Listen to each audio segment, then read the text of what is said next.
Welcome back to RX Muscle Update. Today we have a very special edition because this is a contest season. We have the North American Championships coming up this weekend. It's one of the biggest events on the calendar year. It's always been one of the most exciting ones because not only do we have open men, masters, but we have a lot of pro cards up for grabs. And this has been a show notoriously that's been a 4-day show, if you can believe it. I think it's the longest show in all of NPC history in terms of how long it goes.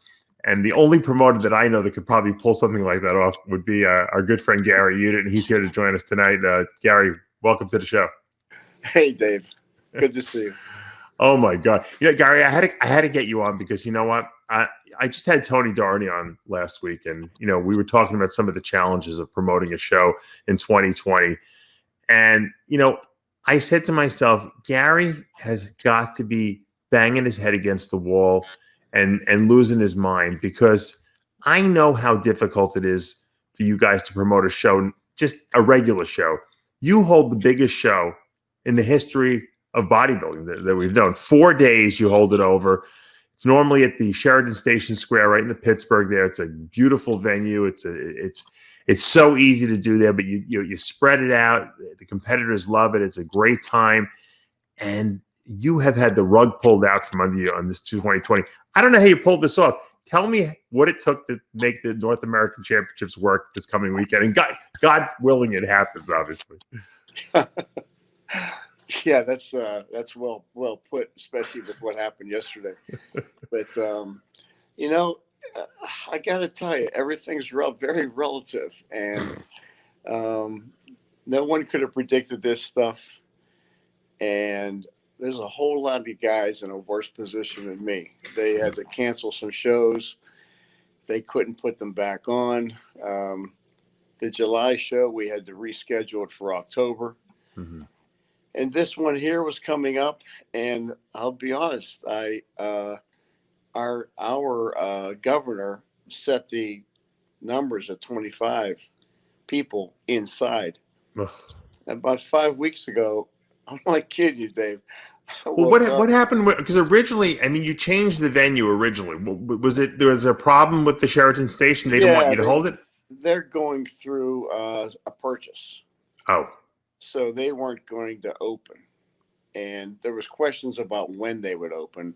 Not to mention, you know how it is, Dave. I heard a guy on the radio the other day describing what exactly it takes to open a business under these circumstances. Right. And costly in and of itself, plus they have to have enough business on the books to make sense. Mm-hmm. And they'd been closed all year, so I didn't even know that. Interesting. They've been great to work with, and they said, look, we're not going to be open in time for July. And then in turn for September. And that's how we moved over to the Wyndham, which is a nice facility. But you hit the nail on the head when you said it's so easy over there. Oh, I love it. A new facility, you know how it is. First time for anything is a trip. So it's been an education for sure. So what does the Wyndham do? They call you up and say, "But sorry, you can't have it here either." No, what happened was the governor set the numbers inside at 25.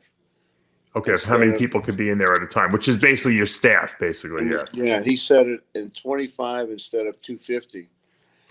And at that point, I remember waking up and I called Jim and I said, I got to put this thing outside somehow. And right. So you never thought, I'm going to cancel it. You said, I'm going to make this happen somehow. No. The poor people have been getting ready since.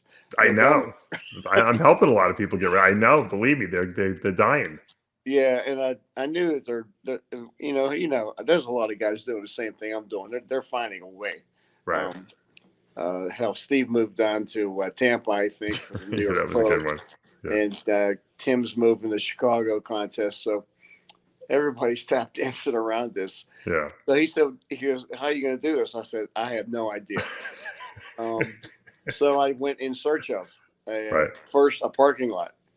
And I wanted to get something close to the Wyndham. Right. And then start talking to my stage guys about a tent. And How do you rent the parking lot, though, Gary? Like, who do you talk to rent the parking lot? That's what I'd like to know.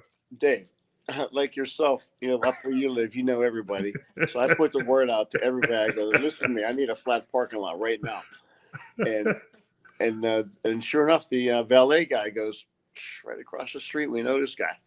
And it turned out I wasn't thinking, but a good friend of ours has a parking lot there. And 1 block away, 4-minute walk from the Wyndham. So then we started to delve into the tent situation, which has been an education also. I can imagine. So it's been a trip. And then yesterday, how big of a tent do you need to hold this thing? I went with 100 by 70.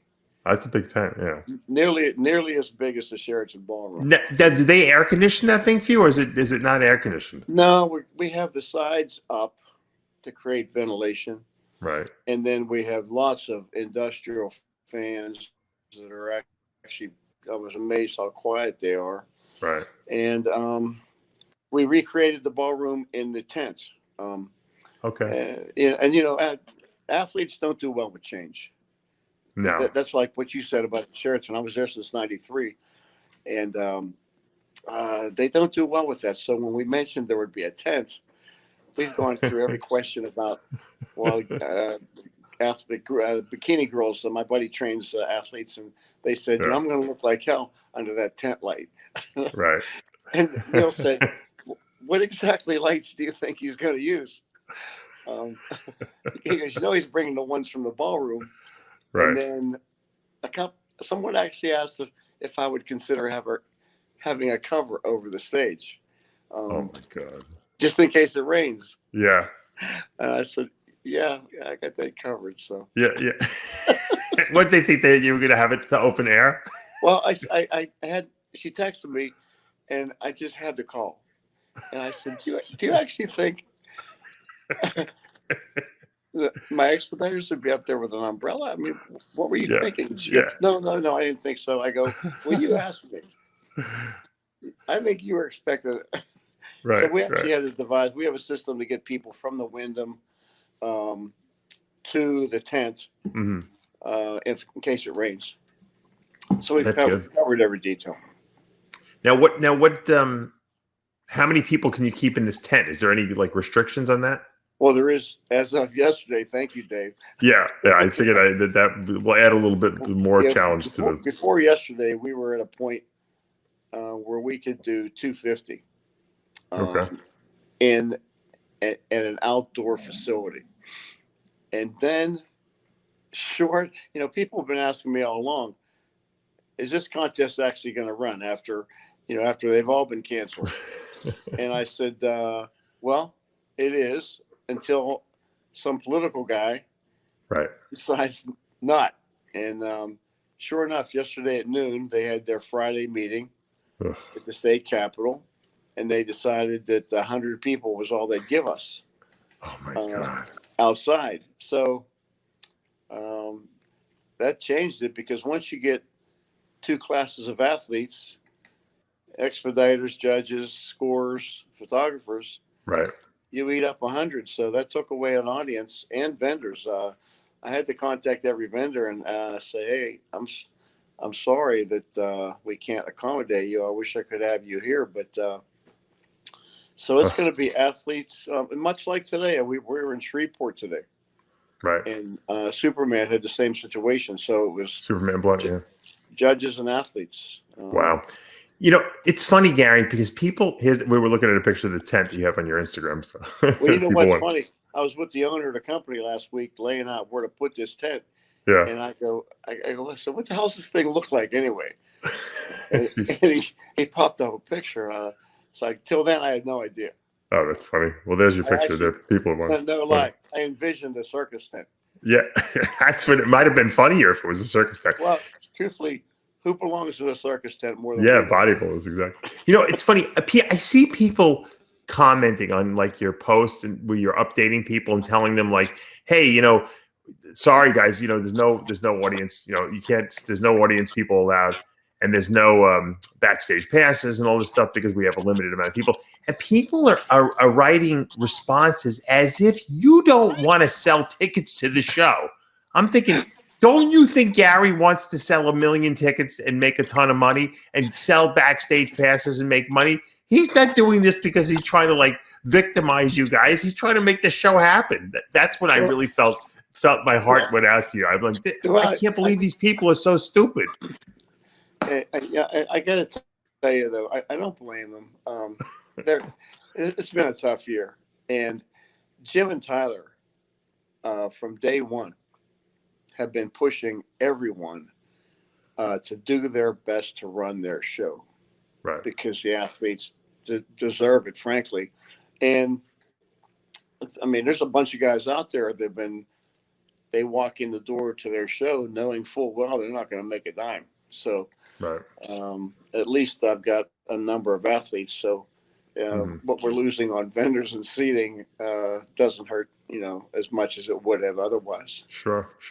What's the difference in price between renting a venue and a tent in a parking lot? Well, I came to find out exactly what the hell one of these tents costs. What is it? Because you need it for 4 days too. It's not like you just need it for 1 day, Yeah, well, I don't know how that works relative to the days, because I think these companies aren't doing that much business anyway. Because in speaking to the owner, he wrote 1,000 orders this year and canceled 900.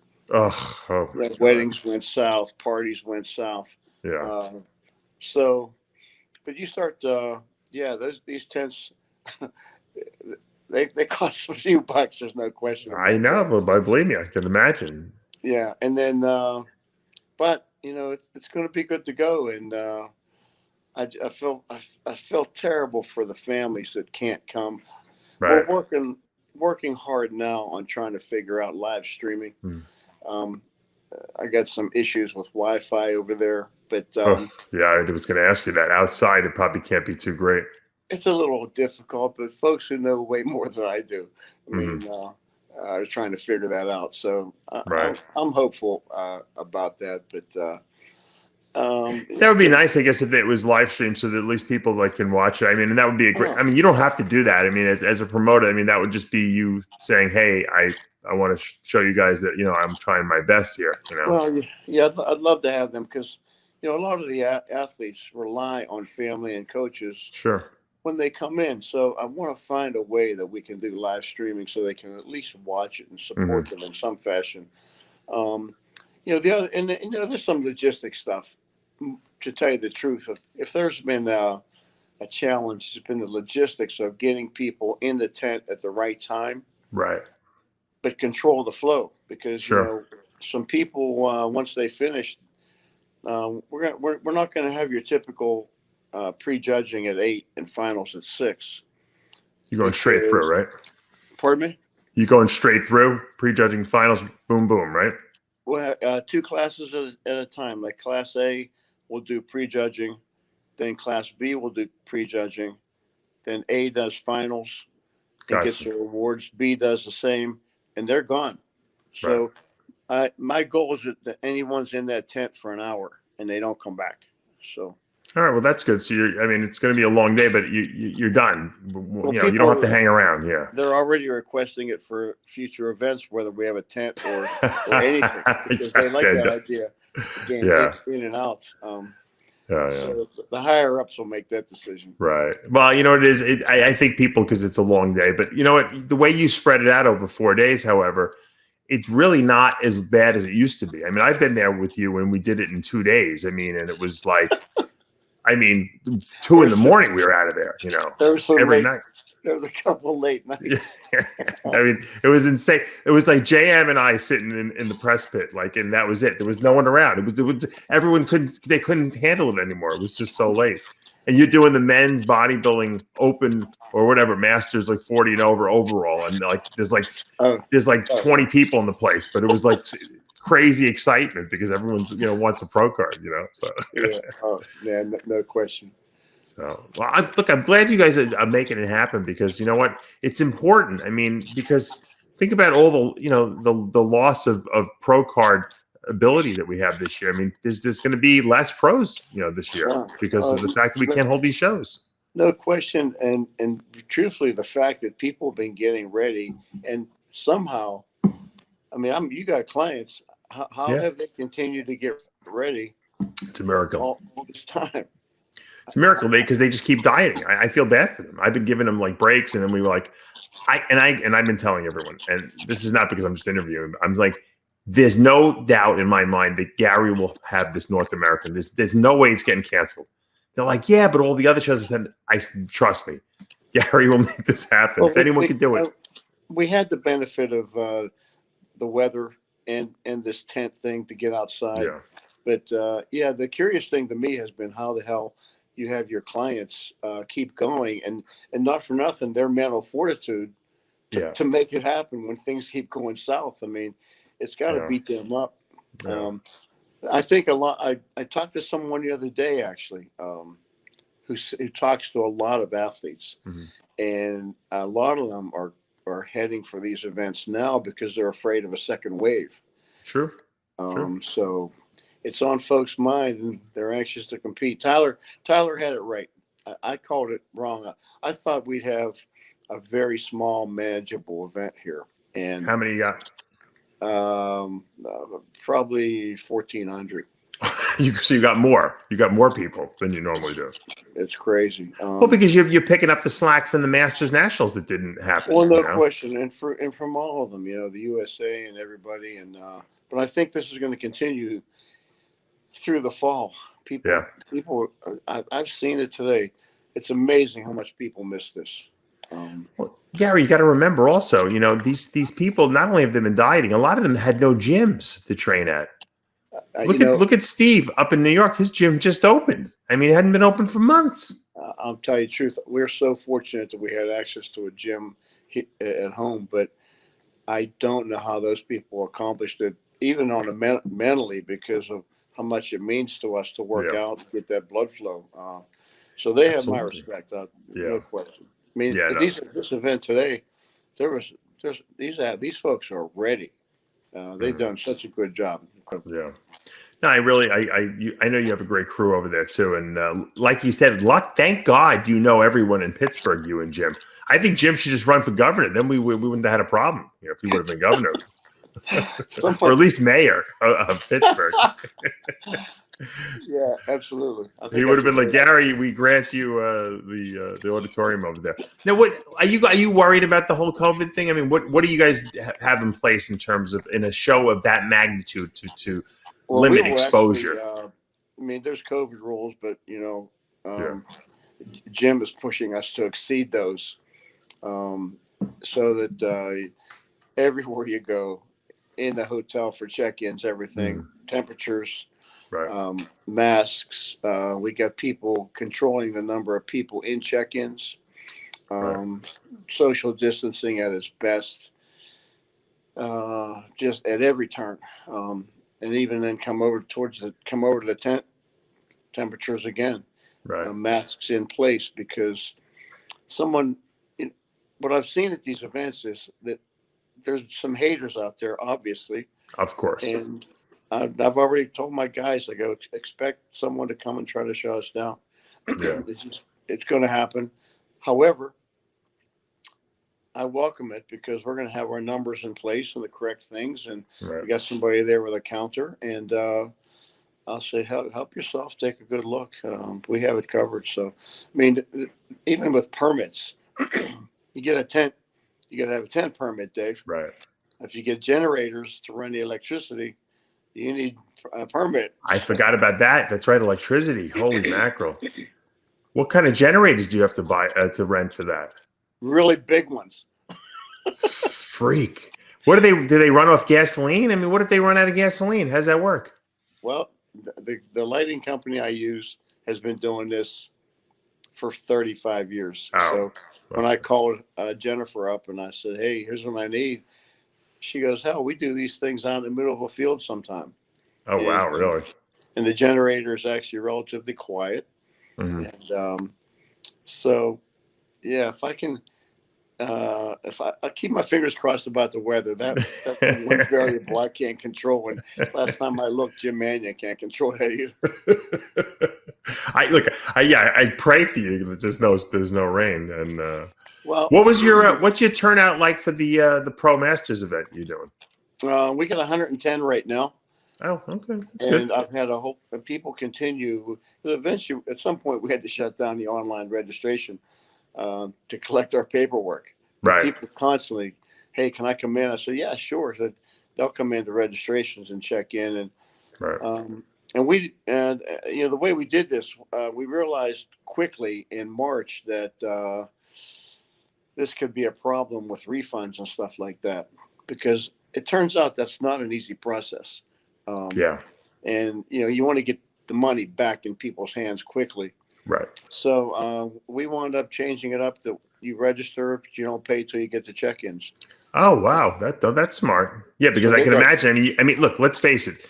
It's costing you an enormous amount of money to put the event on, but you're also making an enormous amount of money because there's so many entries. So for you to have to refund that would be insane. That's plus this way they don't have any money out of their pocket. Right. And that way, if they can't come to the event, no muss, no fuss. It's all good to go. And that they kept saying, well, change is hard for folks. That's the biggest thing, and routine. Yeah. And they say, well, if I register and don't pay till I get there, what happens if I don't come? Do I still have to pay? That's I'm sending people to your house. Yeah. What are you going to do? Right. Exactly. You got to collect the money. Right. So I think that the funny thing is with bodybuilders, they all show up. That's the wonderful thing. I talked to Tony Doherty, and Tony actually was, very blunt with me and said, I almost went out of business. I almost went bankrupt, because of this season. I mean, if this North American didn't go off, I mean, would that have been a big financial hit for you? Dave, luckily my passion other than this is cars. Right. So if I didn't have, I've already started to sell them off. You got to do what you got to do. Wow. And, because I haven't worked all year, and shoot, it doesn't grow on trees. So no, I know it's people don't realize that everyone's been hit hard. How many cars did you have? I didn't know you collected cars. Well, yeah, it's a sickness probably. Yeah, believe me, I know. I got a bunch of collections myself and stuff. Yeah, the beauty of it is that in times like this, you can sell them. Yeah, I mean, there'll always be more on eBay later. So right. What kind of cars do you collect? Oh, geez, I'm a Cadillac freak, so I got nice. 264 Caddies and 64, nice. Yeah, I love those long, low ones, And did you redo them and everything like that? Well, I have one that got redone. The other one I bought it on eBay in perfect shape. Oh wow! They shipped it in as home run, but really cool. Yeah. So that's kind of been a good thing for me. I feel bad for a lot of guys who don't have something like that they can sell off. And right. It's a shame you had to even do that, though. I mean, who the hell wants to do that? You're at the point in your life where you're doing well. You promote these shows every year. It pays the bills, and you don't have to worry about anything. I mean, it's pretty. I mean, it's pretty much a guaranteed thing, except when there's a pandemic that hits the world. Who the hell expected that, right? None of us did, and it put some people in some pretty jammed up situations. Not to mention what it does to folks mentally. I mean, one guy the other day was talking about on the radio that, man, forget the pandemic. He goes, you better take a look at the side effects. You start to take away people's jobs, and they can't pay their rent. And, it's a mess. So, truthfully, we're fortunate. Yeah, I mean, you went through personally a tragedy in your life too. I don't know if you want to talk about that, but I mean, this was a hard year for you. I don't mind. I truthfully don't mind, because maybe it'll wake somebody up. You want to tell us what happened? Yeah, my ex was involved as a drug addict for about 10 years, a 10-year roller coaster ride. And then her daughter, also my stepdaughter, got involved. And so we lost my ex last July during the Masters Nationals. Was this the picture of them? It sure is. Wow. Okay. It sure is. So it was the first day of the Masters Nationals, and I got a call that my daughter found her mother. But unfortunately, they were using together, and Wow. it's the buddy system. I don't know if you're familiar with that, but No. people use together, and that way, if one has a situation, the other one can save them with that Narcan. Wow. Unfortunately, her mom passed away last year, and then we lost Katie 2 months ago. And man, oh man, it's a hell of a thing, but it's a scourge of the earth, and it's not going away, Dave. And like you and I were texting earlier, the challenge at this point is protecting your kids and my grandson. Right. So that day is going to come when someone's going to offer them something, and they've got to say no. And the challenge is to drive that home, that they will say no, because man, oh man, when I was a kid, I remember that on the streets where I lived, there was heroin. However, it's not the heroin that exists these days. Yeah, and I've lost a few friends, to it as well. Yeah. And it's not. People think of heroin as a drug of like derelicts or low lives. It's a drug. It's hitting everyone, including the upper class. Well, it's cheap and it's extremely addicting now. But losing the two of them has put everything in perspective, because we talked earlier about the high stress of this event. I got to tell you the truth, this isn't stressful. Right. I start to find folks passing away on you, and my grandson's upset by it. He's only 6 years old, and that's where the real anger comes from. But so everything's being relative. This is pretty easy stuff. Worrying about a tent. Was that grandson? Was that his mother that died? No, his mom's good to go and clean, and okay. She's the light of our life, and she's fantastic. But unfortunately, it was her sister. Her sister. And, so it's really tough on her because she lost her mom and sister, and right. It's tough on my grandson. It's a lot for a 6-year-old to take in. How old are your kids, Dave?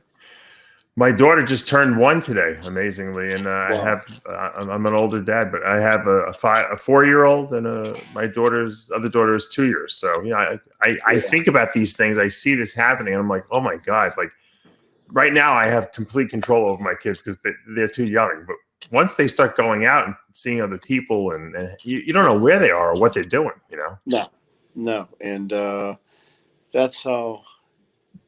It's almost like the journey has to start soon. I'm not sure how to educate them on that, and it's only going to get worse. I know one thing: it's not going away. No. Drugs are out there, and we're not keeping people away from them. That's for sure. And it might be worse now because, like you said, there's a lot of depression because people can't do anything. Yeah, for sure, it's awful, and people are such they need routine, and suddenly they lose their job, or they can't go to the gym, and they can't pay bills, and next thing you know, depression just ramps up, and they turn to something else. So it certainly puts everything into perspective for all of us. But even all these people that were not able to train and exercise, holy cow! I mean, that's the foundation for you and I for our health and well-being is working out. So look at what happened to Luke Sando. I mean that right there. That's the poster child for what's going on here. I mean, I truly believe he'd be with us still if there wasn't a whole COVID quarantine and all that stuff. And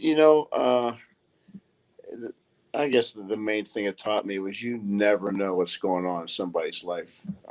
Yep. You never know. It's a hell of a thing. He was such a sweet guy. Right. No, I know. I never heard anyone say a bad word about him. No, he was just easy to be around. Yeah.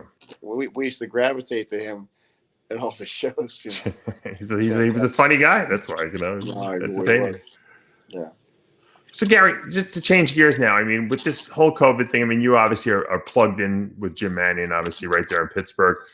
What are we looking at the Olympia, you think, at this point? I mean, are we going to see enough qualifiers before that? Are they going to give out special invites, you think? What do you think is going to happen for the Olympia in terms of the quality of competitors on stage? Yeah, well, I don't I certainly don't know anything that anyone else doesn't know. But knowing Jake Wood, Yeah, um, I see him as a guy who's committed to run that thing no matter what. that's yeah. Me too. I see that too. Yeah. He got a real passion for this thing, and if there was ever anyone who should be the owner of that, it's Jake Wood. You got to have a fan who's actually has money and is the owner of something. That it's like Joe Weider. It's like the thing is going off. Yeah, you really do, and he is. You just watch what he's done, and he keeps finding ways. And his demeanor appears to be one that, you got to let it roll off you, and we'll move on and find another way. Right. So I personally think it's going to happen, no matter what, even if that means no crowd. Right. I think I'm under the impression that he would do that, just from my rare conversations with him, the kind of guy he is. Yeah. Yeah, I think so. And as a promoter, Gary, what kind of a financial hit that would be to run the Olympia without sponsors and without a crowd, because they got to give some serious prize money away, and there's no application fees, to pay the bills. Yeah, no question. So, you know what? Let's talk for a minute about women's bodybuilding. Yeah, I'd love to. And relative to Jake Wood, because in my mind, when he bought that thing, I started to put the word out in my zone, that Mid-Atlantic zone, that female athletes should take a good hard look at women's bodybuilding. I've been saying it too. As a possibility, because, and we talked to some girls today, as an example, here in Shreveport. Mm-hmm. We're hanging out, me and Andy Bartolovich were grabbing something to eat, and I was so glad the one girl came over, because she did women's physique, but in my mind, she should be doing bodybuilding. Right. She's got a lot of muscle. And sure enough, when we suggested it, she was horrified. Oh, well, people are horrified by that because you know what happened? They created a stigma on bodybuilding as though it's like something that you shouldn't do. It's dirty or something like that, Well, they get the impression that they have to be so big. Right. And I'll tell you, I'm going to be honest with you. I had a conversation. I was in Arizona for 2 weeks in March, working with them. And that's when I got to get together with Jake. Right. And we got talking about the sport. And, no one wants, people want marketable women's bodybuilding. Right. And Jill Blondin, can you picture Jill Blondin? Yeah, she'd do it. She could definitely cross over. Well, she did. As a matter of fact, a year or two ago, we were in Toronto, and I remember Tyler and I were getting ready for the contest, and we were talking about what the hell to do with women's bodybuilding and women's physique, and how do we judge it, what direction to go in. And Tyler had said, well, we need to go with a sleeker look in women's physique. So Jill had chosen women's physique that day, and she was too big. She was too dense. She did not do well, maybe 6, 7. Right. So her and a trainer came over afterwards. She goes, what do you think I need to do? I go to bodybuilding. And her trainer's like, what did I tell you? She goes, oh my God, no. I go, listen to me. You don't have to be super duper big. I said, there's no super duper big girls anymore. I go, you have a great look. Yeah. She was attractive, V-taper. And I think 6 weeks later, she went to Chicago and won. Oh, that's right. You're right. You're 100% right. I remember. But there was a girl today, Jada Beverly, I believe her name is, from Columbus. And she stopped over. And she said, what do you think? And I said, truthfully, I think you should consider it, because not only there's a correct look, and I think Tyler's got that nailed down, so that all we have to do is educate our judges. But I think because of Jake, women's bodybuilding is going to get a lot of great exposure. And I'm sure I know Jake, he's going to put up a lot of prize money for that. For sure. And so what I've done in my zone in the NPC is I put it out there, hey, if you do women's physique, you get a free entry to women's bodybuilding. That's smart. So I tell them, look, cross over, give it a shot. You're going to find out that there's no horrible stigma. There's a great look. Someone like Jill or Teresa Ivancic, all these girls that got great looks. Yeah. And why not? So, yeah. Well, my whole thing is, why don't they just combine it already?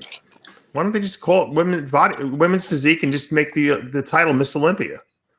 Wouldn't that solve all the problems?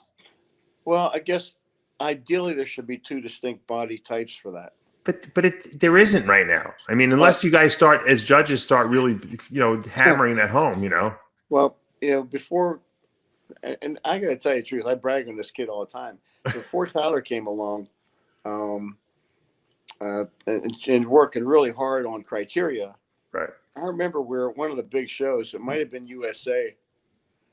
And I looked up and I said, down the table, I said, anybody thinks we don't support women's bodybuilding, there they are right there. The women's physique girls. Yeah. Women's physique girls.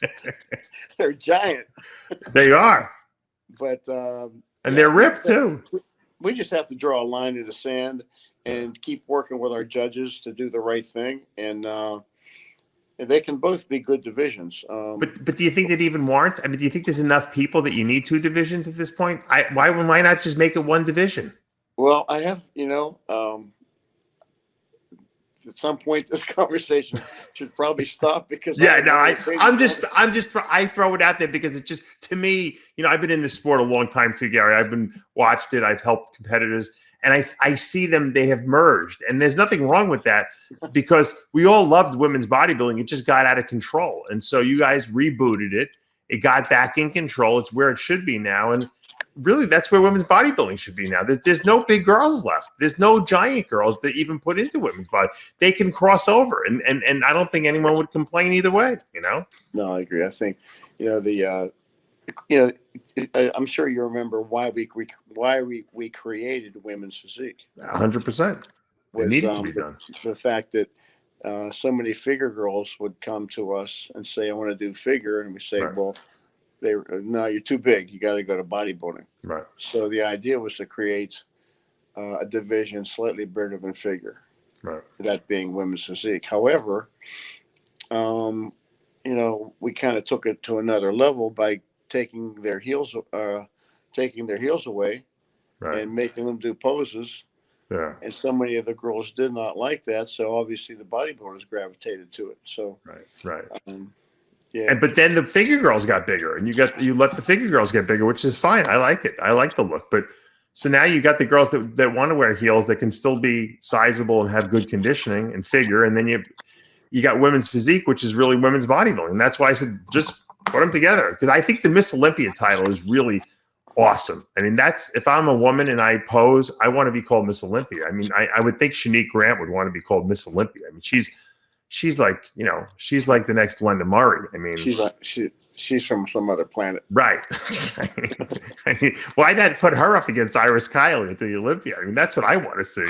Yeah. Forget about it. Yeah. Well, yeah. Gary, you got the show coming up this weekend. It's going to be Wednesday, Thursday, Friday, Saturday. Yeah. You got it all spaced out. If people go to GaryUdit.com, you can check out when the classes are going to be run. They're going to be run together. Prejudging finals, you're out of there in the tent. There's going to be no people who can come visit, but you're working on that live stream. Is that where we're at? And the place to really go is NPC North American.com. Okay. Because we put all the updates on there. No lie, I couldn't do any of this without my brother. He's the tech whiz. Oh, really? I didn't even know your brother was involved in this. Oh, forget about it. I'm not kidding you. When I tell you, I could not do any of this without. So he does your whole website. Oh, I was wondering. I thought you were like a genius. I thought you were doing all this. He always was the brains of the family and my mother's favorite. Anyway, he would tell you that. But I'll have some idea, and he pops a reason or a way to do it and accomplish it. So awesome. It's been such a big help. But so we use that to update everything relentlessly. It's NPCNorthAmerican.com. Right. So if we have something that's coming, people should check that, because the key for us this weekend or this coming week is getting them in the tent in a certain flow, because I can't have too many people in that tent. Right. And then I got to shuffle them out. So we're going to use the text alert system. How do you, I was going to ask you that. How the heck do you text all these people? How does that work? We have a twofold, text alert and Twitter. because some phones don't do well with text alert. Right. But so we're going to get them there. We figured out a real protocol to make this happen. And what do you put all the numbers in and it spits them out at one time? I mean, I don't even know how that works. Well, they sign up for it. Okay. So if they go to NorthAmerican.com, NPC NorthAmerican.com, it shows them how to sign up for it. Oh, okay. So you have to do that as a competitor. You have to do that pretty much, right? Oh, we're pushing them to do it. Okay. However, I understand their apprehension. So that's going to be the trick this week. But I think this afternoon we got that nailed down. I have the benefit, no lie, of having the best team in the world. These guys. Yeah, you've got good guys there. Oh, I would never get to a doctor's appointment anymore if I didn't have that text alert system. That's great. No, I can't remember anything. I get too much going on. You're laughing because you probably do the same thing. You probably miss every doctor's appointment. Well, Jim and I have the same doctor, so my text alert system is Jim Mannion because, not only is he watching his health, he's watching mine. And he goes, "Hey, the other night I'm on the phone. He goes, "Hey, you got an appointment with Robert?" And I go, "Nah, I got to call him." He goes, "Hang on." And next thing you know, I'm on the phone. It's Robert. I go, "Hey, what's up?" He goes, "I guess you got to come in and see me." I go, "Yeah." He goes, "I think he's tracking it more than you are." That's great. Gary, man, I know you've had a hard year, man, but God bless you. You're making this happen. It's not only for your own benefit, obviously, but the athletes really. I talk to these people. I'm in the trenches with these guys. They're so happy that you're having this show. I can't. And I'm so happy they're coming. However, and the other thing is this, I got to tell you, the other folks, I don't blame them for being upset.